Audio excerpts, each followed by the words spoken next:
Assalamualaikum warahmatullahi wabarakatuh. Bismillahirrahmanirrahim. Bismillahi khairil asma. Bismillahi rabbil ardi wa rabbis sama. Bismillahi syafi. Bismillahil kafi. Bismillahil mu'afi. Bismillahilladzi la yadurru ma'asmihi syai'un fil ardi wala fis sama. Asyhadu an la ilaha illallah wahdahu la syarikalah. Wa asyhadu anna sayyidana wa nabiyana Muhammadan abduhu wa rasuluh. Allahumma salli wa sallim wa barik ala sayyidina Muhammadin wa ala alihi wa sahbihi ajmain, amma ba'du. Saudara-saudaraku kaum muslimin wal muslimat, shaimin was shaimat rahimakumullah. Puji dan syukur marilah kita panjatkan kehadirat Allah Subhanahu wa taala atas limpahan rahmat dan taufik serta hidayahnya. Kita telah memasuki 2/3 sudah kita lewati bulan suci Ramadan. Kita sudah masuk di 1/3 akhir, atau kita telah memasuki 1/3 akhir di bulan Ramadan ini. Ada ibadah fardu yang harus kita tunaikan. Di samping ibadah puasa bulan Ramadan itu sendiri, ada satu ibadah, yaitu menunaikan untuk membayar zakat. Pada kesempatan ini kita akan menjelaskan tentang masalah zakat dan juga kegunaannya. Hadirin rahimakumullah, kalau kita berbicara masalah perintah zakat, di dalam Al-Quran perintah zakat ini selalu disandingkan dengan perintah sholat. Ada di beberapa ayat di dalam Al-Quran, kalau ada perintah zakat, pasti di situ beriringan dengan perintah sholat. Seperti misalkan di dalam surat Al-Baqarah ayat 43, wa aqimus sholata wa atuz zakata warka'u ma'ar raki'in, dan dirikanlah sholat dan tunaikanlah zakat dan rukuklah bersama orang-orang yang rukuk. Kalau kita memahami ketika ada sebuah perintah yang di situ selalu disandingkan dan diiringkan, nah itu artinya perintah itu tidak bisa dipisahkan. Ketika Allah perintahkan kepada kita untuk melaksanakan ibadah sholat, di situ pun kemudian disertakan perintah untuk melaksanakan, yaitu menunaikan zakat. Perintah sholat dalam rangka membangun hubungan hablum minallah. Sedangkan perintah zakat ini perintah yang menyangkut untuk membangun hubungan dengan sesama manusia. Disinilah sebenarnya kita bisa pahami bahwa di dalam syariat agama Islam ini selalu dikeseimbangkan bagaimana kita ini membangun sesuatu kedekatan kepada Allah dengan mengkeseimbangkan antara hablum minallah wa hablum minan nas, yaitu menyambung tali hubungan kepada Allah dan juga menyambung tali hubungan dengan sesama manusia, yaitu dengan melalui salat, itu adalah hablum minallah, dan zakat di situ yaitu lebih mengarah untuk membangun, yaitu hubungan dengan sesama manusia. Kalau kita berbicara zakat, khususnya zakat di bulan Ramadan, ini adalah zakat fitrah. Zakat fitrah ini adalah sesuatu kewajiban yang harus ditunaikan oleh seluruh orang muslim, seluruh orang Islam. Jadi kewajiban membayar zakat ini tidak hanya dibebankan atau diperintahkan untuk orang yang berpuasa, tetapi zakat fitrah ini adalah kewajiban untuk akan dilakukan oleh seluruh orang Islam. Dalam istilah lain, zakat fitrah ini juga dikenal dengan zakat nafsi. Zakatun nafs artinya yang berkaitan dengan membersihkan jiwa. Membersihkan jiwa. Nah, makanya pada saat ketika kita mengeluarkan zakat fitrah, kita meniatkan nawaitu an ukhrija zakat al-fitri an nafsi lillahi ta'ala. Saya berniat untuk mengeluarkan zakat fitrah an nafsi untuk diriku. Fardhu lillahi ta'ala. Nah, ini adalah kalau kita pada saat kita mengeluarkan zakat, maka di situ niatnya adalah untuk membersihkan jiwa kita. Jadi di sini kewajiban membayar zakat fitrah adalah kewajiban bagi seluruh orang Islam. Bagaimana dengan seseorang yang dia belum punya kemampuan, belum punya kesanggupan untuk mengeluarkan zakat itu? Maka yang wajib adalah yang menjadi walinya atau yang menanggungnya. Seperti misalkan anak-anak yang kemudian yang wajib membayarkan zakatnya adalah orang tuanya.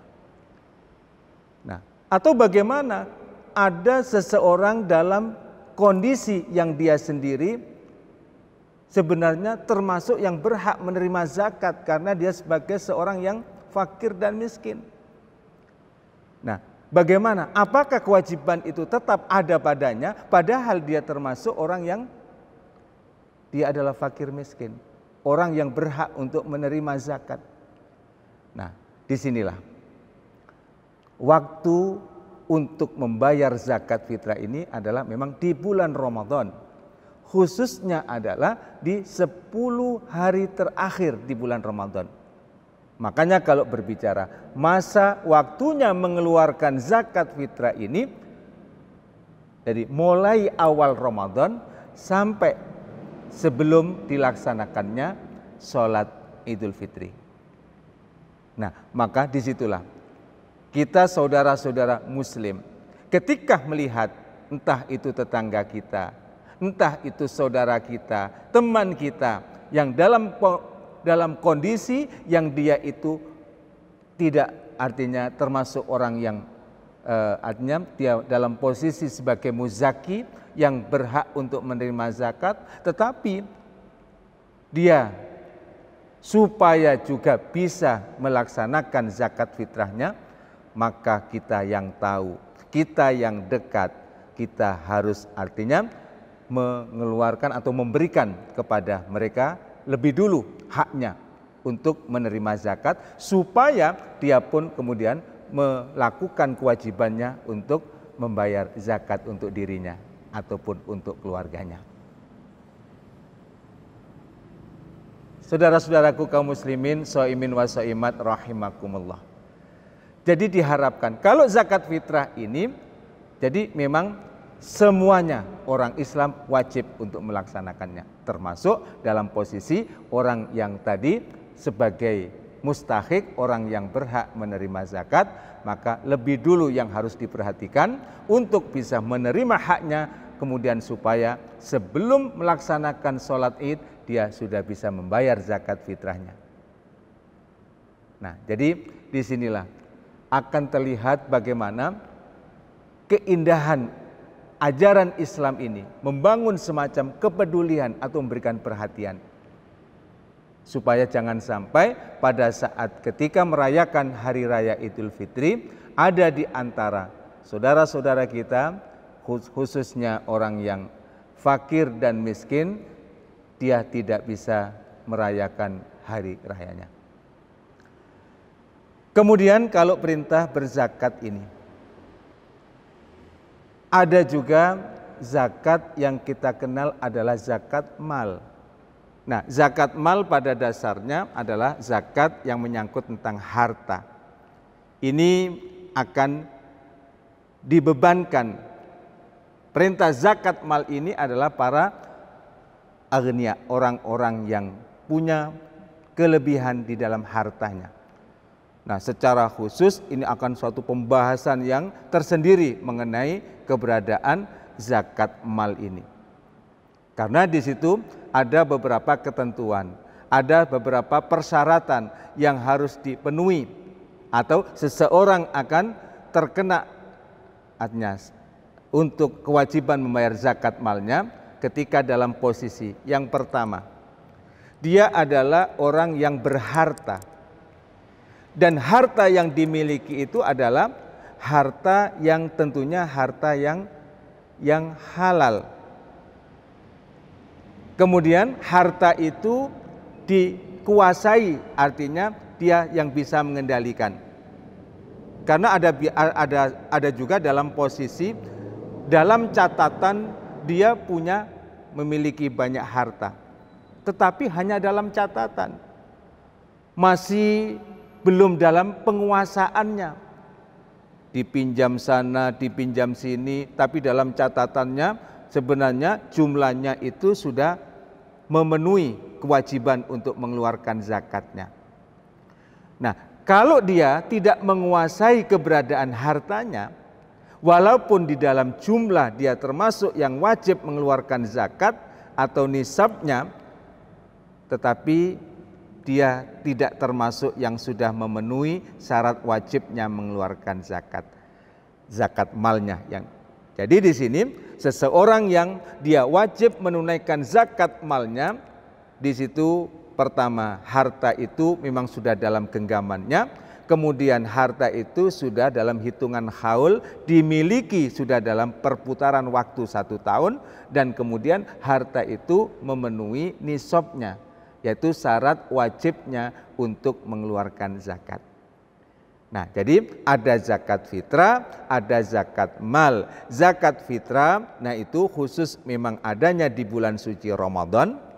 Sedangkan zakat mal ini tidak terikat dan tidak harus dikeluarkan pada bulan suci Ramadan.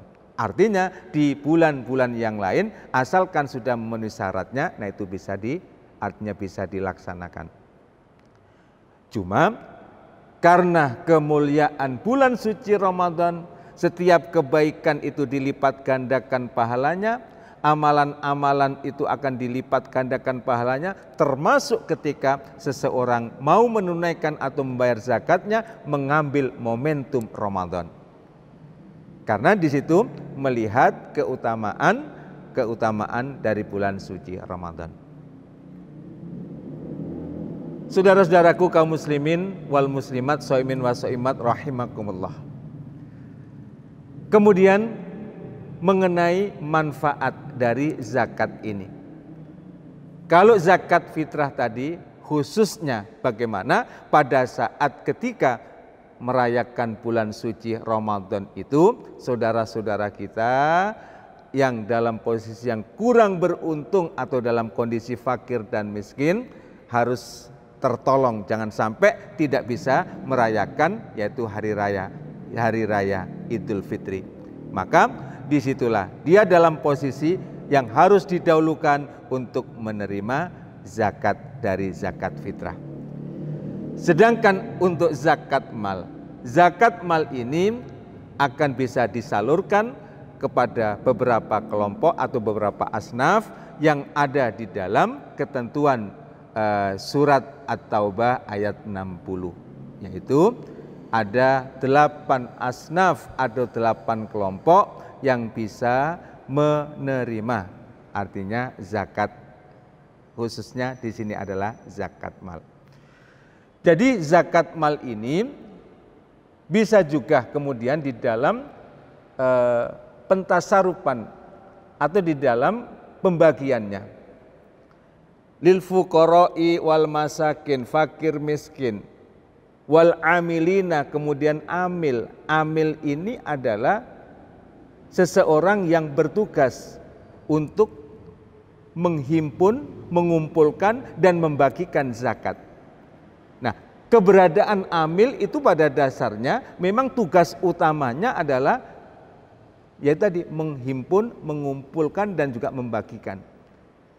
Nah, keberadaan amil yang ada di lingkungan kita ini kadang-kadang sifatnya adalah kondisional, dalam arti pada saat bulan Ramadan dibentuk amil. Tapi sebenarnya yang berhak menentukan dan menetapkan mengangkat amil itu adalah yaitu dari amir atau penguasa.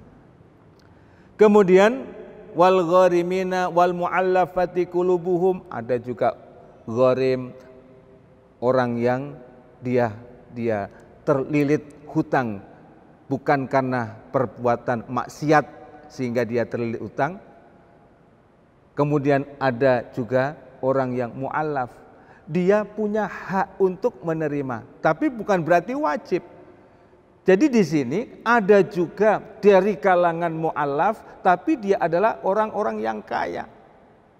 Maka di situ bukan berarti kemudian wajib menerima zakat, tapi punya hak. Yang namanya hak bisa diambil atau bisa juga tidak.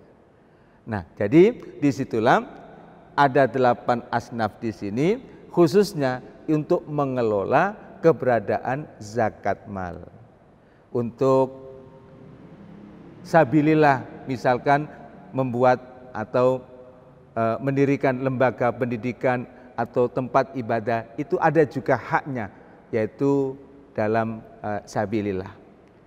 Nah, sehingga fungsi dan juga keberadaan atau manfaat zakat ini baik itu yang khususnya memang bagaimana bisa juga menjadi sarana untuk pengentasan, baik itu adalah kemiskinan ataupun pengentasan masalah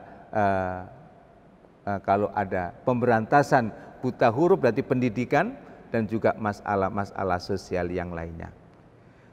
Dengan keberadaan zakat, kalau kemudian dikelola secara baik, insya Allah ini menjadi modal bagi kita umat Islam untuk bisa membangun ekonomi umat. Sehingga dengan pengelolaan zakat yang baik, ekonomi umat akan bisa meningkat, sehingga kesejahteraan umat Islam artinya bisa ditingkatkan dengan melalui pengelolaan zakat secara baik. Mudah-mudahan kita selalu bisa melaksanakan baik itu ibadah-ibadah yang sifatnya badaniyah atau ibadah yang sifatnya ibadah maliyah dalam kaitannya dengan harta, bisa kita laksanakan dengan sebaik-baiknya sehingga menjadi sarana ibadah kita untuk mendapatkan ridho Allah Subhanahu wa taala. Demikian yang bisa kita sampaikan, kurang lebihnya mohon maaf. Akhirul kalam. Assalamualaikum warahmatullahi wabarakatuh.